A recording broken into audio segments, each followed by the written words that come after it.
কাউকে অকর্মণ্য ভাবার আগে একবার ভাবুন, তার উপস্থিতি আপনার জীবনে কতটা মানসিক ভারসাম্য ও শক্তি বজায় রাখছে।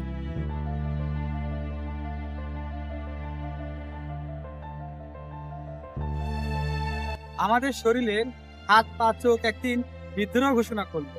হাত বলল, আমি সব কাজ করি। পা বলল, আমি সারা শরীরকে বয়ে নিয়ে চলি।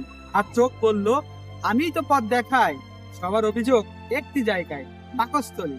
পাকস্থলী কেন বসে বসে শুধু আরাম করে, সে কেন কিছুই করে না? সবাই মিলে সিদ্ধান্ত নিল, পাকস্থলীকে আর কোনো খাবার দেওয়া হবে না। অকর্মণ্য কাউকে সুখে রাখার মানে হয়নি। যেমনই সিদ্ধান্ত তেমনই কাজ। পাকস্থলীকে খাবার দেওয়া বন্ধ করে। একদিন যায়, 2 দিন যায়, কিছুদিন যাওয়ার পরে দেখা গেল ভিন্ন দৃশ্য। হাত আর নড়তে পারছে না, পা আর চলার শক্তি পাচ্ছে না, চোখে ঝাপসা দেখা শুরু করেছে।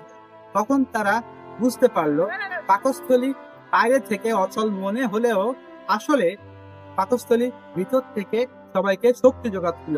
আমাদের সমাজে বা পরিবারে এমন কিছু পাকস্থলী রূপী মানুষ থাকে, যাদের কাজ হয়তো সরাসরি প্রোডাকশন লাইনে দেখা যায়, বা তারা ড্রয়িং রুমে বসে ল্যাপটপে ঝড় তোলেন।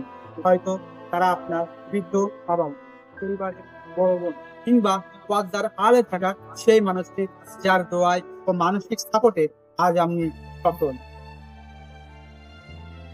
আমরা প্রায় চাকচিক্য দিয়ে মানুষের গুরুত্ব বিচার করি। যে দৌড়াচ্ছে তাকে আমরা কর্মঠ মনে করি, কিন্তু মনে রাখবেন, ইঞ্জিনের যে অংশটি সবচেয়ে বেশি স্থির থাকে, সেই অংশটি পুরো যন্ত্রকে সচল রাখার মূল শক্তি ফুয়েল সরবরাহ করে।